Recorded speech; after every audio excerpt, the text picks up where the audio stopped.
Hello friends, আসসালামু আলাইকুম। কেমন আছেন আপনারা সবাই? তো আশা করি খুব ভালো আছেন। আজকে আপনাকে দেখাবো যে কিউআর কোড কিভাবে জেনারেট করবেন। তো কিউআর কোড আমাদের কি কাজে লাগে, আমরা যদি একটা বিজনেস কার্ড করি, তারপর ফ্লেয়ার হতে পারে, ব্রোশিওর, তারপর হতে পারে বা যে কোনো ওয়েব টেমপ্লেটের যে কোনো কাজে আমাদের কিউআর কোডের প্রয়োজন হয়। তো এই কিউআর কোডটা আমরা কীভাবে জেনারেট করবো মাত্র 2 মিনিটে। চলেন শুরু করা যাক। তো প্রথমত আমরা কী করবো, একটা ব্রাউজার ওপেন করবো। ব্রাউজার ওপেন করার পর একটা ট্যাব নিলাম। ট্যাব নেওয়ার পর আমরা কী করবো, এখানে যদি কিউআর কোড জেনারেট দেই, সার্চ বারে দেখবেন যে কিউআর কোড জেনারেটর, ঠিক আছে। তো দেখবেন যে এখানে অনেকগুলো অপশন আসবে, আসলে অনেক লিঙ্ক আসবে। আসলে সবগুলো অনেকেই কিছু ভালো আছে, আবার কিছু খারাপও আছে। খারাপ বলতে কিছু ফ্রি আপনি ডাউনলোড করতে পারবেন, ফ্রি ডাউনলোড করতে পারবেন না। তো আমরা যেটা করবো সেটা হচ্ছে আমরা ভিক্টরে রূপান্তরিত করবো, অথবা এপিএস, অথবা আমরা এআই, অথবা যে কোনো ভেক্টর ফাইল আমরা এখান থেকে ডাউনলোড করবো কিউআর কোডটা, ঠিক আছে। তো প্রথমত আমরা কী করবো, এই যে এইটা লিখলাম যে কিউআর কোড জেনারেটর লেখার পর এখানে অনেক অপশন আসছে। আচ্ছা, আমরা একটা ক্লিক করি, দেখি কোনটা হচ্ছে ট্রাস্টেড। আচ্ছা, এই সাইটটা কিন্তু ভালো না, তো আমরা আবার ব্যাক দিচ্ছি। তারপর দেন এখানে কিউআর কোড জেনারেট, এখানে ক্লিক করছি। হ্যাঁ, এটা একটা খুব ভালো একটা, তবে আপনি এখানে ইপিএস ফাইল খুব সহজেই ডাউনলোড করতে পারবেন। আচ্ছা, কিউআর কীভাবে জেনারেট করবেন, এখানে আছে ফ্রি টিক, তারপর ইউআরএল, তারপর কন্ট্যাক্ট, তারপর ফোন, তারপর এসএমএস।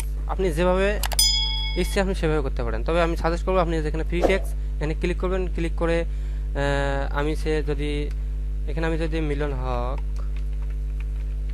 ঠিক আছে, অর্থাৎ নিজের যদি ইনফরমেশন ব্যবহার করি, তারপর এখানে আপনি কল দিতে পারেন। অর্থাৎ আপনি যখন এখানে যে কোনো কিছু লিখবেন, তখন দেখবেন যে এখানে আপনার কিউআর কোডটি চেঞ্জ হচ্ছে, ঠিক আছে। আমি একটি যে নাম্বার দিই, যে 0179480, ঠিক আছে, এইভাবে নাম্বার দিলে আমার এটা কিন্তু জেনারেট হচ্ছে, মানে এটা চেঞ্জ হচ্ছে।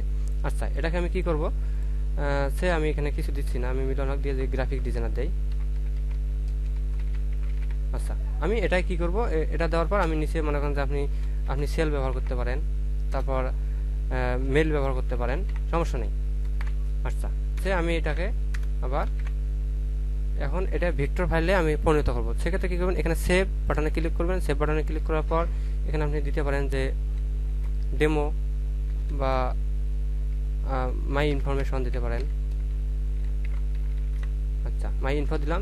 এই যে এখানে আপনি পিএনজিতে সেভ করতে পারবেন, তারপর এসভিজিতে সেভ করতে পারবেন, দেন এখানে ইপিএসে সিলেক্ট করতে পারেন, ঠিক আছে। তো আমরা কী করবো, আমরা যেহেতু ভেক্টর ফাইল ডাউনলোড করবো, সেক্ষেত্রে আমরা কী করবো, ইপিএসে দিয়ে সেভে ক্লিক করব। সেভ হয়ে গেলে দেখেন যে নিচে একটু ফলো করবেন যে আমার এখানে সেভ হয়ে গেছে।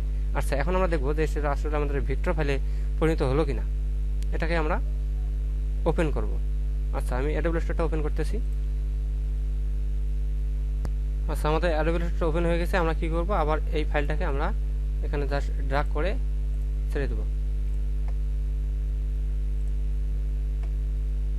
এই মাই ইনফো, আচ্ছা আমরা এই নামে রাখছি, আসি জাস্ট এখানে আমরা অ্যাডোবি স্টোরে ছেড়ে দেব।